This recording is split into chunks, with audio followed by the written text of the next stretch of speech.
दोस्तों, आज की मेरी कहानी है निशानी। रात के अंधेरे में सीमा की सिसकियां हर किसी को सुनाई दे रही थी, पर कोई कहने सुनने वाला नहीं था। आज फिर अनिल ने सीमा पर हाथ उठाया और ससुराल में ऐसा कोई नहीं था जो सीमा के दर्द को समझ सके। सीमा का विवाह अनिल से 7 महीने पहले ही हुआ है। ससुराल में सास कमला जी, ससुर ईश्वर लाल जी और देवर सुनील हैं। कुल मिलाकर 5 लोगों का परिवार है, पर सीमा की हैसियत किसी नौकरानी से कम नहीं। और यह बात उसे शादी के दूसरे दिन ही पता चल गई थी। नई नई दुल्हन थी तो जाहिर सी बात है उस घर का कोई सिस्टम पता नहीं। हमेशा से यही रिवाज देखती आई है कि शादी के बाद नई दुल्हन को रसोई की रस्म करवाई जाती है। पर जब वह शादी के दूसरे दिन अपने कमरे में बैठी हुई थी और उसके पति ने आकर उसे गाल पर तमाचा खींचकर मारा था। अब क्या तेरे होते हुए भी खाना मेरी माँ को बनाना पड़ेगा, या कोई नौकर चाकर भेजा है तेरे मामा मामी ने? जा रसोई में जाकर खाना बना। सीमा अपने पति के इस तरह के व्यवहार से हक्की बक्की रह गई।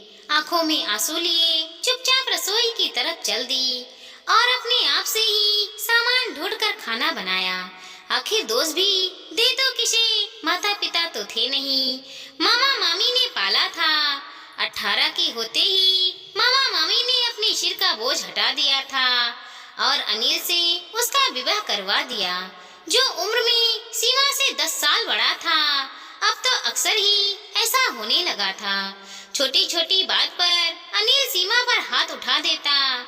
पहले तो फिर भी कमरे में हाथ उठाता था, पर आज तो वह इतना बेशर्म हो गया था कि सबके सामने ही उसने सीमा पर हाथ उठा दिया।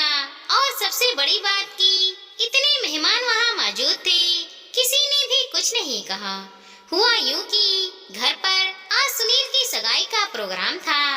सारे प्रोग्राम हो जाने के बाद जब सुनील के ससुराल वाले अपने घर रवाना हो गए, उसी समय सगुन के आए हुए सामान को सीमा की सास ने सीमा से अंदर कमरे में ले जाकर रखने के लिए कहा। उसी समय ईश्वर लाल जी ने सीमा से मेहमानों के लिए चाय बनाने को कह दिया। सो सीमा पहले चाय बनाने रसोई में चली गई। बस इसी बात का उसकी सास ने बतक्कड़ बना दिया और अनिल इसी बात पर सीमा पर चिल्ला पड़ा। माँ ने कितनी देर पहले तुम्हें सामान रखने के लिए कहा था, तुम्हें सुनाई नहीं देता? जी वो पिताजी ने चाय के लिए कह दिया था तो मैं चाय बनाने चली गई थी। जवान लड़ाती हो मुझसे? अनिल ने आओ देखा ना ताओ सीमा के गाल पर थप्पड़ खींच के लगा दिया। आज के बाद जबान लड़ाने से पहले सोच लेना, कोई चूड़ियां पहन के नहीं बैठा हूँ मैं।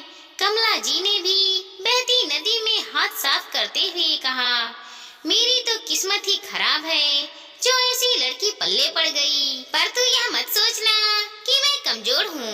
2 बेटे हैं मेरे पास, उन्होंने कोई चूड़ियां नहीं पहन रखी है। जो तू इस तरह की हरकत करेगी वह तुझे छोड़ देगा। अब यहाँ खड़ी खड़ी क्या मनहूसियत फैला रही है? जा काम कर। अपने आंखों में आंसू लिए वो चुपचाप अपने कामों में लग गई। आज पूरी रात उसे नींद नहीं आई। दूसरे दिन जब वह कमरे से बाहर आई तो उसे देखकर उसकी सास फिर चिल्लाने लगी, अरे मनहूस लड़की, यह क्या हरकत करी है तूने? जरा सी भी शर्म हया है या नहीं तुझ में? अरे माँ, क्या सुबह सुबह चिल्ला रही हो? नींद खराब कर दी। क्या हो गया? अरे क्या हो गया? क्या पूछ रहा है? देख तेरी पत्नी को कैसी हरकत की है। जब सबने सीमा की तरफ देखा तो सीमा ने चूड़ियां उतार दी थी और उसके हाथ बिल्कुल खाली थे। ये देखकर अनिल आग बबूला हो गया। जैसे ही उसने सीमा को मारने के लिए हाथ उठाया, वैसे ही सीमा ने उसका हाथ पकड़कर रोक दिया। बहुत हो गया, बहुत बर्दाश्त कर लिया मैंने। अब एक बार भी मुझ पर हाथ उठाया ना तो मेरे हाथ भी उठ जाएंगे। अपने पति से जबान लड़ाती है, तुझे शर्म नहीं आती? और ये चूड़ियां तो सुहाग की निशानी होती है। तेरा पति तो जिंदा है, इसे उतार कर क्यों आई है? बाहर कमला जी ने चिल्लाते हुए कहा, सासू माँ, पहले आप खुद डिसाइड कर लो कि चूड़ियाँ सुहाग की निशानी होती है या कमजोरी की निशानी होती है।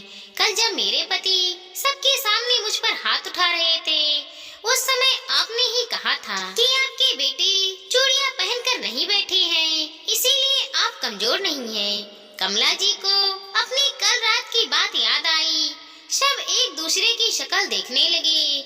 सीमा ने आगे कहा, अब मैं भी आपको बताना चाहती हूँ कि मैं भी कमजोर नहीं हूँ, तो मैंने चूड़ियाँ उतार दी। आइंदा सोच समझ कर कहना मेरे सामने। अब अगर कहा ना कि हमने चूड़ियाँ नहीं पहन रखी है, तो वही दुनिया के सामने आकर तमाशा बना दूंगी आप लोगों का। फिर जो होगा देखा जाएगा।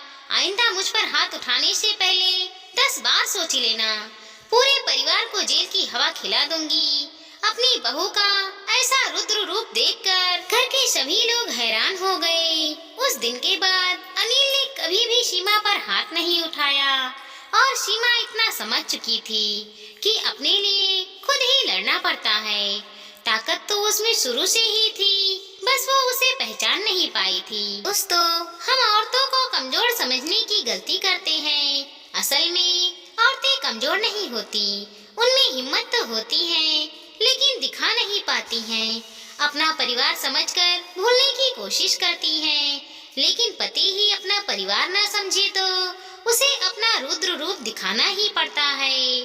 सीमा कमजोर नहीं थी, बस वह अपने पति का सम्मान करती थी। दोस्तों, हमारी छोटी सी कहानी को लाइक करें, शेयर करें और चैनल पर नए हैं तो सब्सक्राइब करें। साथ ही साथ मिलते हैं अगले वीडियो के साथ। तब तक के लिए धन्यवाद दोस्तों।